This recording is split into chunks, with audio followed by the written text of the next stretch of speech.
வணக்கம். இந்த பதிவு 9ஆம் வகுப்பு இயல் 5 திருப்புதல் பதிவு. Last minute revision.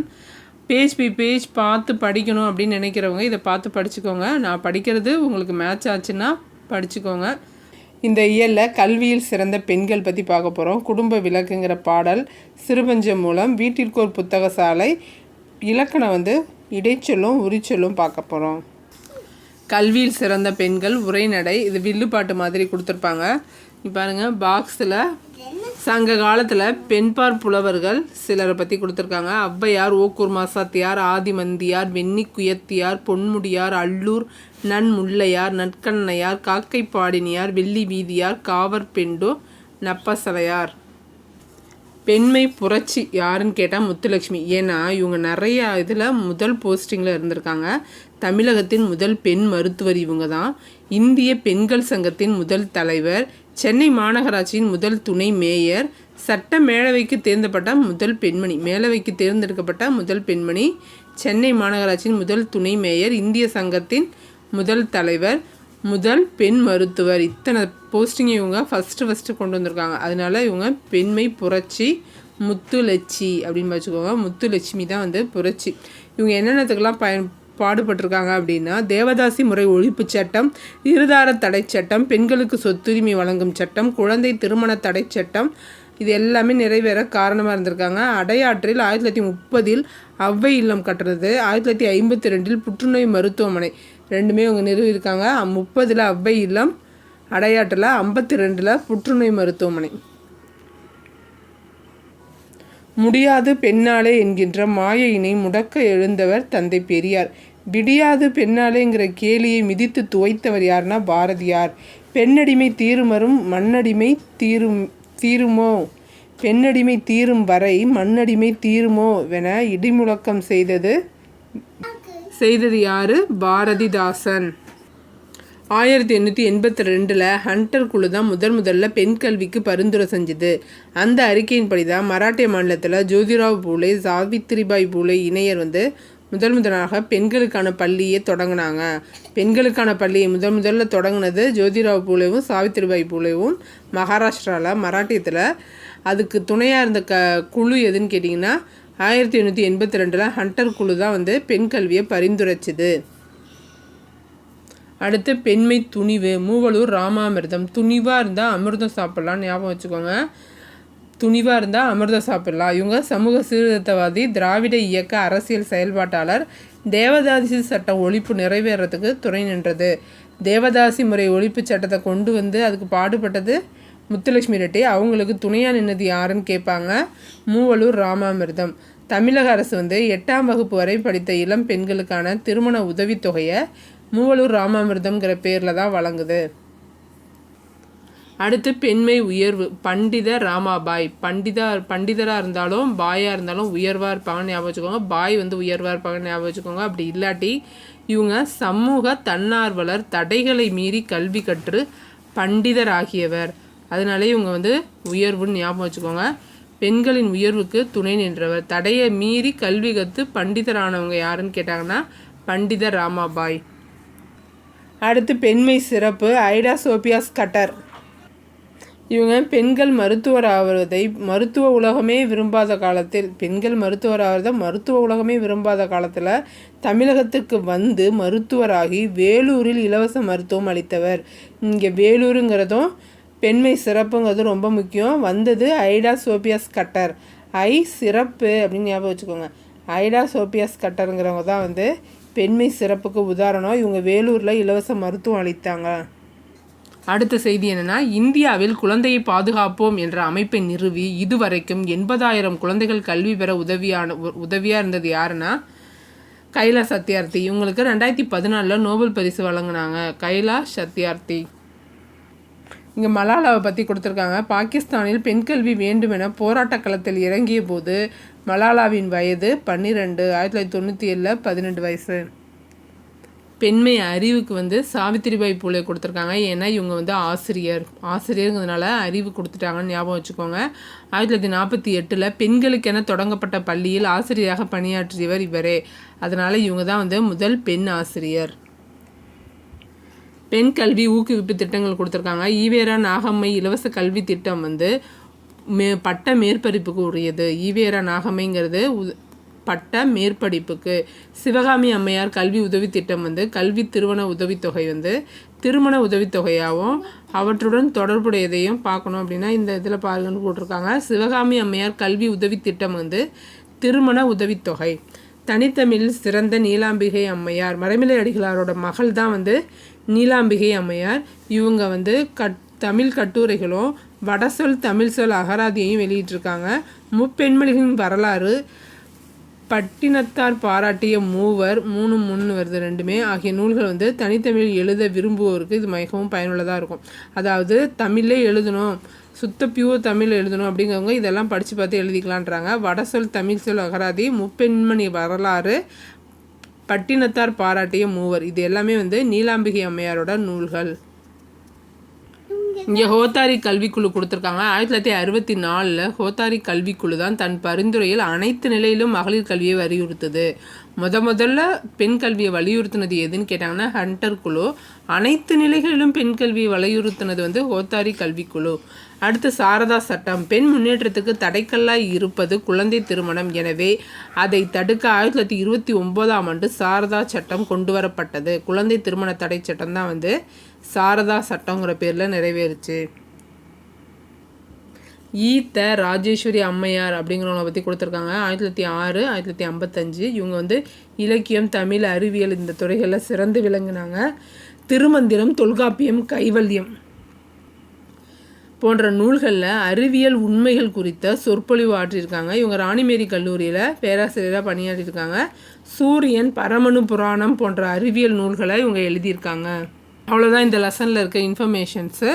புரட்சி, பெண்மை புரட்சின்னு கேட்டாங்கன்னா முத்துலட்சுமி, துணிவுன்னா அமிர்தம், மூவலூர் ராமாமிர்தம். உயர்வு யாருன்னு கேட்டாங்கன்னா பண்டிதர் ராமாபாய் சொல்லணும். அடுத்து சிறப்புன்னு கேட்டாங்கன்னா ஐடாஸ் கட்டர். குடும்ப விளக்கு பாரதிதாசனோட பாடல். பெண்கள் தான் வந்து குடும்ப விளக்குக்கு மீன் பண்ணுறாரு. அந்த பாடலோட நூல்வெளி பார்க்கலாம் வாங்க. குடும்ப விளக்குக்கான நூல்வெளியில் குடும்ப உறவுகள் அன்பு என்னும் நூலால் பிணைந்துள்ளதை உணர்த்துகிறது குடும்ப விளக்கு. கற்ற பெண்ணின் குடும்பமே பல்கலைக்கழகமாக மிளிரும் என்பதை காட்டுகிறது. குடும்பம் தொடங்கி உலகினை பேணுதல் வரை தன் பணிகளை சிறப்பாக செய்யும் பெண்ணுக்கு கல்வி முதன்மையானதும் இன்றியமையாததும் ஆகும். இந்த நூல் வந்து 5 பகுதிகளாக இருக்குது. ரொம்ப முக்கியமானது. குடும்ப விளக்கு எத்தனை பகுதிகள்னால் 5 பகுதிகள். நமக்கு வந்திருக்குது 2ஆம் பகுதி. 2ஆம் பகுதி வந்து விருந்தோம்பல். அந்த தலைப்பில் இருந்தால் நம்ம கவிதை கொடுத்துருக்காங்க.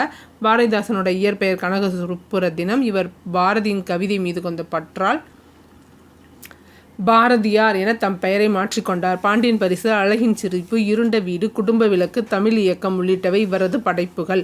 இவர் இயற்றிய கவிதைகள் அனைத்தும் பாவேந்தர் பாரதிதாசன் கவிதைகள் அப்படிங்கிற பெயரில் தொகுக்கப்பட்டிருக்கு.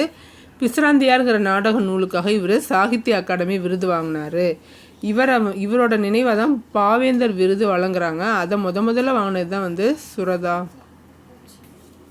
கல்வி இல்லாத பெண்கள் கலர் நிலம், அந்நிலத்தில் புல் விளைந்திடலாம், நல்ல புதல்வர்கள் விளைவதில்லை. கல்வியை உடைய பெண்கள் திருந்திய கலனி, அங்கே நல்லறி உடைய மக்கள் விளைவது நவிலவோ நான். அதை கூட நான் சொல்லணுமா அப்படின்னு கேட்குறாரு. சொல்லும் பொருளும். கலர் நிலம்னா உவர் நிலம், நவிழல்னா சொல்லல். வானூர்தி செல்லுதல், வையமா கடல் முழுதும் அளத்தல், ஆணையஞ்செயலும் ஆண் பெண் அனைவருக்கும் பொதுவே.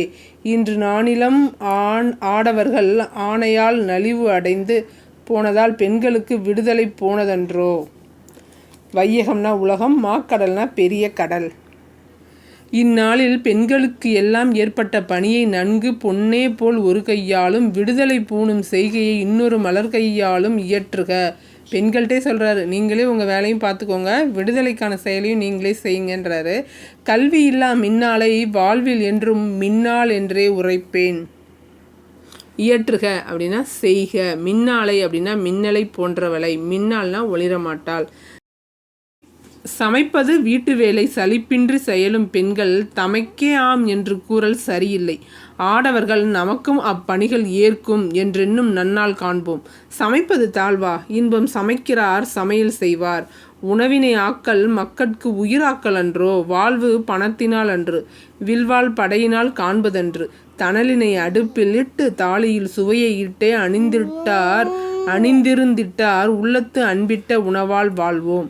தணல்னா நெருப்பு, தாழினா சமைக்கும் களம், அணிந்து அப்படின்னா அருகில்.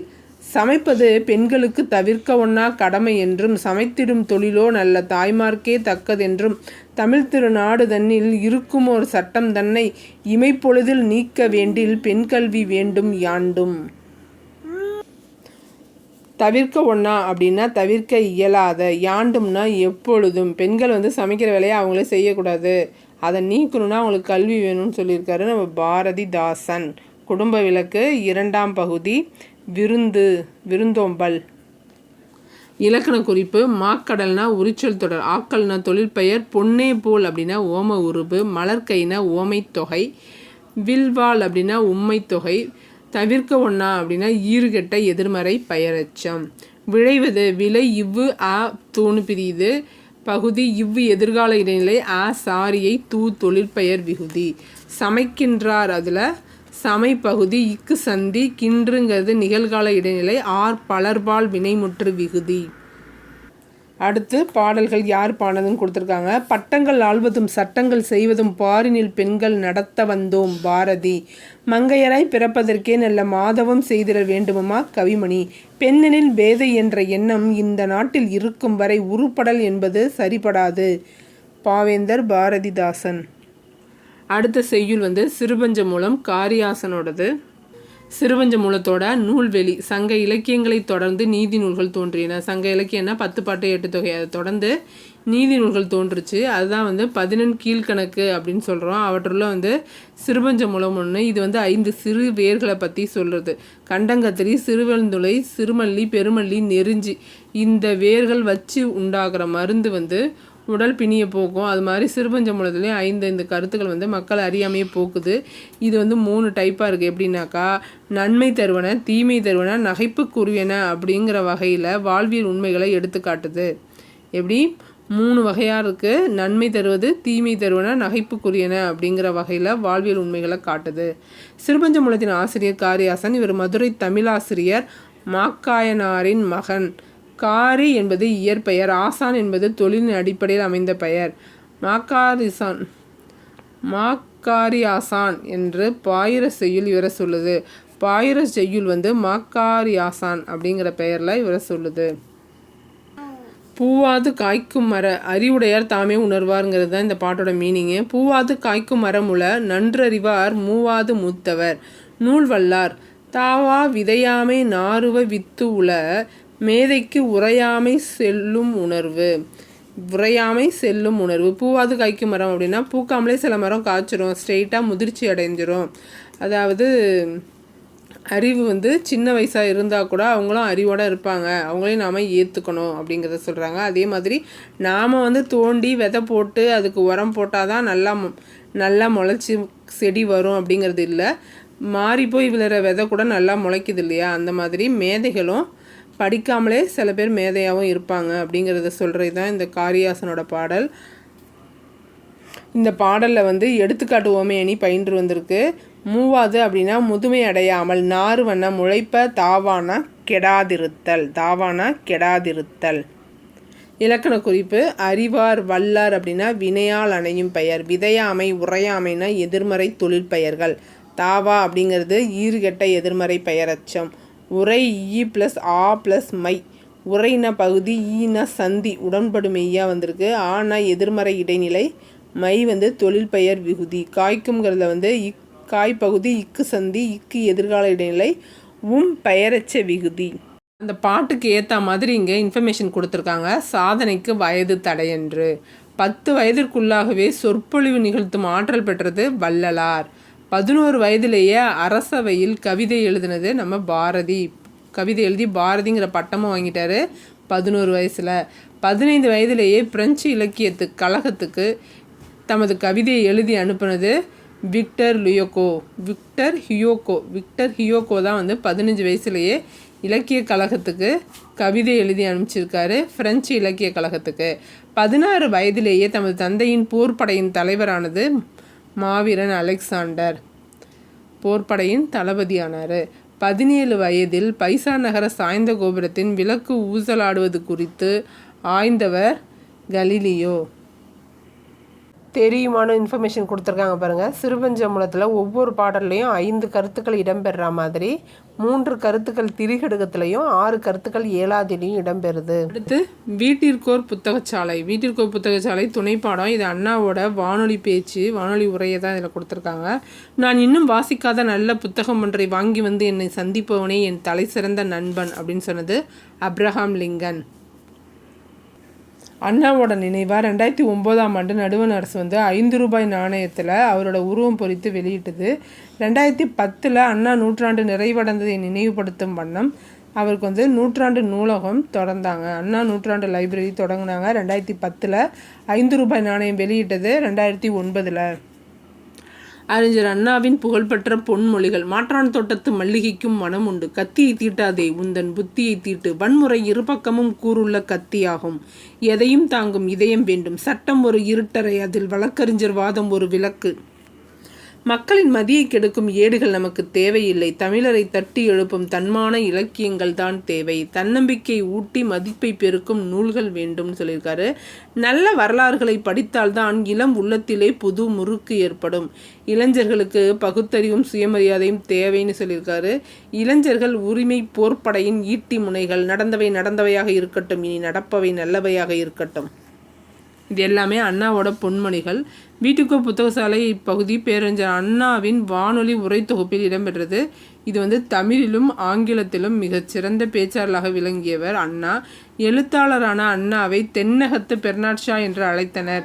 சிவாஜி கண்ட இந்து சாம்ராஜ்யம் முதல் இன்ப ஒளி வரை பல படைப்புகளை தந்தவர். சிவாஜி கண்ட இந்து சாம்ராஜ்யம், இன்ப ஒளி, அவரது பல படைப்புகள் வந்து திரைப்படங்களாக வந்திருக்கு. தம்முடைய திராவிட சீர்திருத்த கருத்துக்களை நாடகங்கள், திரைப்படங்கள் மூலமாக முதல்ல பரப்புனது இவர் தான். 1935 சென்னை பெத்தநாயக்கன்பேட்டையில் கோவிந்தப்ப நாயக்கன் பள்ளியிலும் வந்து ஆங்கில ஆசிரியராக ஓராண்டு பணியாற்றியிருக்கார். ஒரே ஒரு ஸ்கூல் தான் பெத்தநாயக்கன்பேட்டையில் கோவிந்தப்ப நாயக்கன் பள்ளி. அங்கே வந்து ஆங்கில ஆசிரியராக பணியாற்றிருக்காரு. ஹோம் ரூல், ஹோம்லேண்ட், நம் நாடு, திராவிட நாடு, மாலைமணி, காஞ்சி போன்ற இதழ்களில் ஆசிரியராக பணியாற்றியிருக்கிறார். இவர் வந்து பணியாற்றின இதழ்கள்லாம் பார்த்திங்கன்னா ஹோம் ரூல், ஹோம்லேண்ட், நம் நாடு, திராவிட நாடு, மாலைமணி, காஞ்சி இதழ்கள், இங்கெல்லாம் ஆசிரியராக பணியாற்றியிருக்காரு. குடியரசு, விடுதலை ஆகிய இதழ்களில் துணை ஆசிரியராக இருந்திருக்காரு. 2 குடியரசு, விடுதலை ரெண்டுமே வந்து சேம் தான். சேம்னாக்கா நம்ம நாட்டோட பற்றினது. இந்த இதழ்கள் குடியரசு, விடுதலை சேமாக வருது இல்லையா, இதை ஞாபகம் வச்சுக்கோங்க. இது மட்டும் துணை ஆசிரியராக இருந்திருக்காரு. முதலமைச்சராக பொறுப்பை ஏற்றதும் இருமொழி சட்டத்தை உருவாக்கினார். சென்னை மாகாணத்தை தமிழ்நாடு என மாற்றி தமிழக வரலாற்றில் நீங்கா இடம் பிடித்தார். இங்கே நூலகங்கள் பற்றி கொடுத்துருக்காங்க. ஆசியாவிலேயே மிக பழமையான நூலகம் வந்து தஞ்சை சரஸ்வதி மகால் நூலகம். இந்திய மொழிகள் அனைத்திலும் உள்ள ஓலைச்சுவடிகள் இங்கே இருக்குது தஞ்சையில். உலகில் தமிழ் நூல்கள் அதிகம் உள்ள நூலகம் எதுன்னு கேட்டாங்கன்னா கன்னிமரா நூலகம் சென்னையில் இருக்குது, எழும்பூரில். இது எங்கே இருக்குதுன்னு கேட்டாங்க, சென்னை எழும்பூரில் இருக்குது. இந்தியாவில் தொடங்கப்பட்ட முதல் பொது நூலகம் என்ற பெருமைக்குரியது வந்து திருவனந்தபுர நடுவண் நூலகம். கொல்கத்தாவில் 1836ஆம் ஆண்டில் தொடங்கப்பட்டு 1953இல் பொதுமக்கள் பயன்பாட்டுக்கு கொண்டு வரப்பட்ட தேசிய நூலகமே இந்தியாவின் மிகப்பெரிய நூலகமாகும். இந்தியாவோட மிகப்பெரிய நூலகம் கல்கத்தாவில் இருக்குது. முதல் பொது நூலகம் திருவனந்தபுரத்தில் இருக்குது. உலகின் மிகப்பெரிய நூலகம் என்ற பெருமைக்குரியது வந்து அமெரிக்காவில் உள்ள லைப்ரரி ஆஃப் காங்கிரஸ் அப்படிங்கிறது தான் வந்து உலகின் மிகப்பெரிய நூலகம். வாழ்க்கையின் அடிப்படை தேவைக்கு அடுத்த இடம் புத்தகத்துக்கு தரப்பட வேண்டும். அறிஞர் அண்ணா. உலகில் சாகாவரம் பெற்ற பொருள்கள் புத்தகங்களே கத்தை. அதே மாதிரி சீர்காழிரா அரங்கநாதன் அவர்களின் பிறந்த நாள் தான் வந்து தேசிய நூலக நாளாக கொண்டாடப்படுது. அவர் வந்து ஆகஸ்ட் 9ஆம் நாள் பிறந்தார். இயல் 5 இலக்கணம் பார்க்க போகிறோம். இதில் இலக்கணம் என்ன கொடுத்துருக்காங்கன்னா இடைச்சொல்லும் உரிச்சொல்லும் தான் கொடுத்துருக்காங்க. இடைச்சொல் என்னென்ன அப்படின்னாக்கா இது இல்லாமல் சொற்றொடர் வந்து இயங்காது, ஆனால் இது தனியாகவும் இயங்காது. ஓகேங்களா? சொல்லுக்கு இடையில வர்றது தான் இடைச்சொற்கள். என்னென்னு கொடுத்துருக்காங்க பாருங்கள். இன், கு, உடைய, ஐ, விட, கல், ஆனால், கான், போல, உடன் இதெல்லாம் வந்து இடைச்சொற்கள். பெயர் சொற்கள், வினைச்சொற்கள் ஆகியவற்றை போல இடைச்சொற்கள் தமிழில் மிகுதியாக இல்லை. இருந்தாலும் இடைச்சொற்களே மொழியின் பயன்பாட்டை முழுமையாக்குகிறது. இடைச்சொற்கள் இல்லைன்னா மொழியோட பயன்பாடு முழுமை அடையாது. இது ஒரு ஸ்டேட்மெண்ட்டு. இடைச்சொற்கள் பெயரையும் வினையையும் சார்ந்து இயங்கும் இயல்பை உடையன, தாமா தனித்து இயங்காது. ஓகேங்களா அப்படின்னு சொல்கிறாரு தொல்காப்பியர். தனித்து இயங்கும் இயல்பை உடையன அல்ல அப்படின்னு தொல்காப்பியர் சொல்கிறாரு. இதான் நேச்சரும் இதான். இடைச்சொற்கள் மொழியின் பயன்பாட்டை முழுமையாக்குது. இடைச்சொற்கள் பெயரையும் வினையும் சார்ந்து இயங்கும் தன்மையுடையது, தாமாக தனித்து இயங்காது. இடைச்சொற்கள் பல வகை இருக்குது. பல வகைனா அதிகமாக இல்லை, கம்மி தான். பாருங்கள், இடைச்சொற்களின் வகைகள் கொடுத்துருக்காங்க பாருங்கள். வேற்றுமை உறுப்புகள் ஐ ஆல் கு இன் அது கண். பன்மை விகுதி கல் மார், கல்லுன்னு வரும் பன்மையில் சொல்லும்போது, மார்னு வரும். திணைப்பால் விகுதிகள் ஏன் ஓம் ஆய் ஈர் ஆண் ஆள் ஆர் ஆர்கள் தூ ஆ. கால இடைநிலைகள் கிறு கின்று. பெயரச்ச வினையச்ச விகுதிகள் உ ஆ ஈ மல். எதிர்மறை இடைநிலை ஆ அல் இல். தொழில்பெயர் விகுதிகள் தெரியும், தல் அம் மை. தொழில்பெயர் விகுதிகள் அல் தம் தல் அம் மை தான் தொழில்பெயர் விகுதிகள். வியங்கோல் விகுதி க இய. சாரியைகள் அத்து அற்று அம். ஓம உறுப்புகள் போல மாதிரி. இணைப்பிடை சொற்கள் பார்த்திங்கன்னா அல்லது இல்லை என்றால் ஆனால் ஓ ஆகவே ஆயினும் எனினும் இதெல்லாம் இணைப்பிடை சொற்கள், கன்ஜக்ஷன் மாதிரி. தத்தம் பொருள் உணர்த்தும் இடைச்சொற்கள் பாருங்கள். ஓ ஏ தான் மட்டும் ஆவது கூட ஆ அம். இதெல்லாம் தனியாக படிக்கும்போது ஒரு மாதிரி இருக்கும் உங்களுக்கு. ஆனால் இது எல்லாமே நம்ம சொற்களில் பயன்படுத்துகிறோம். சொல் உறுப்புகள் என்னென்னு பார்த்தீங்கன்னா மூலம், கொண்டு, இருந்து, பற்றி, வரை. இதெல்லாம் சொல் உறுப்புகள். வினா உறுப்புகள் ஆ ஓ. இதெல்லாம் வினா உறுப்புகள். தற்காலத்தில் அதிகமாக பயன்படுத்துகிற இடைச்சொற்கள் கொடுத்துருக்காங்க. ஓ ஏ தான் மட்டும் ஆவது கூட ஆ அம். இதை பற்றின விளக்கங்கள்லாம் கொடுத்துருக்காங்க. இதெல்லாம் தற்காலத்தில் அதிகமாக பயன்படுத்துகிற இடைச்சொற்கள். அப்படிங்கிறது எதிர்மறை, சிறப்பு, ஐயம், எச்சம், முற்று இதெல்லாம் வரும்.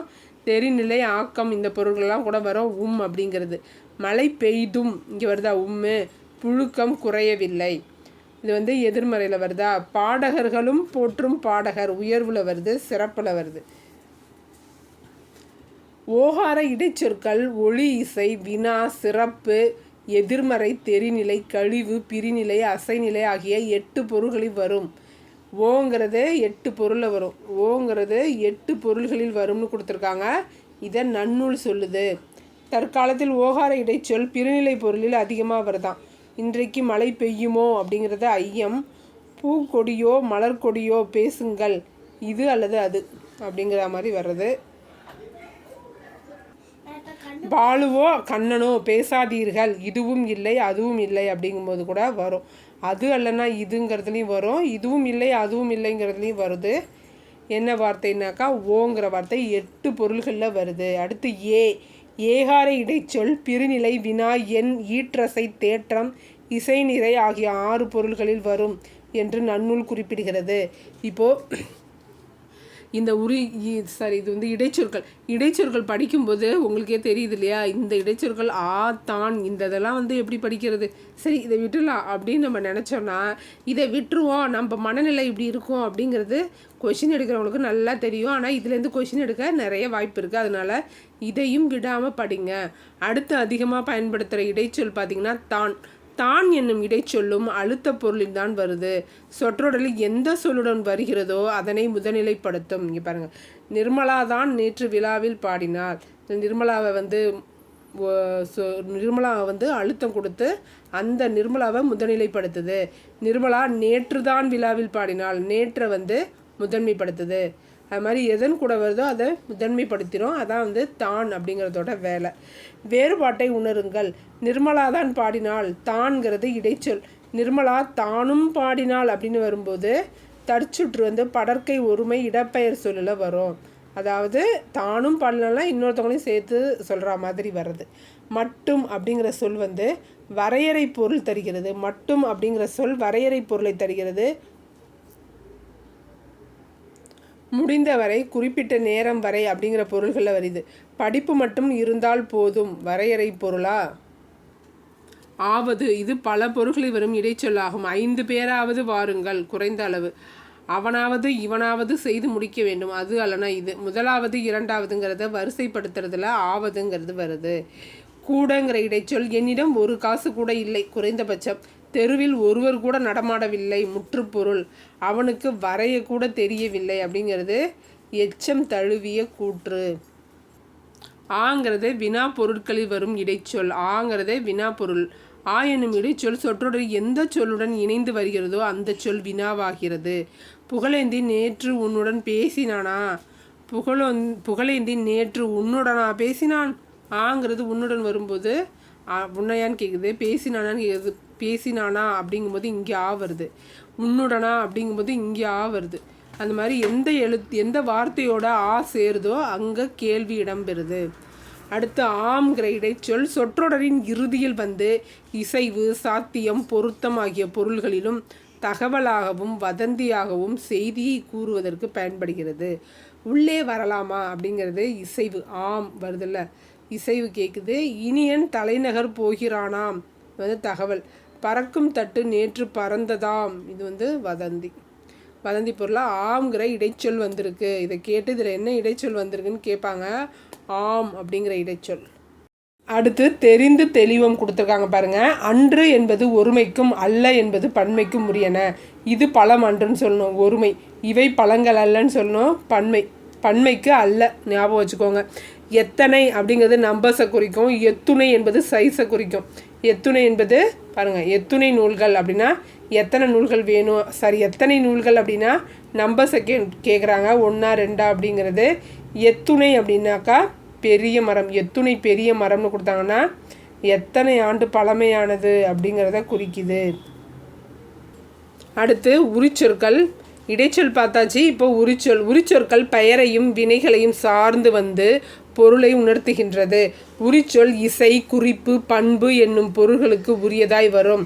ஞாபகம் வச்சுக்கோங்க. 4 உரிச்சொல் இசை, குறிப்பு, பண்பு என்னும் 3 பொருள்களுக்கு உரியதாய் வரும். உரிச்சொற்கள் ஒவ்வொன்றும் தனித்த பொருள் உடையவை, ஆனால் இவை தனித்து வழங்குவது இல்லை.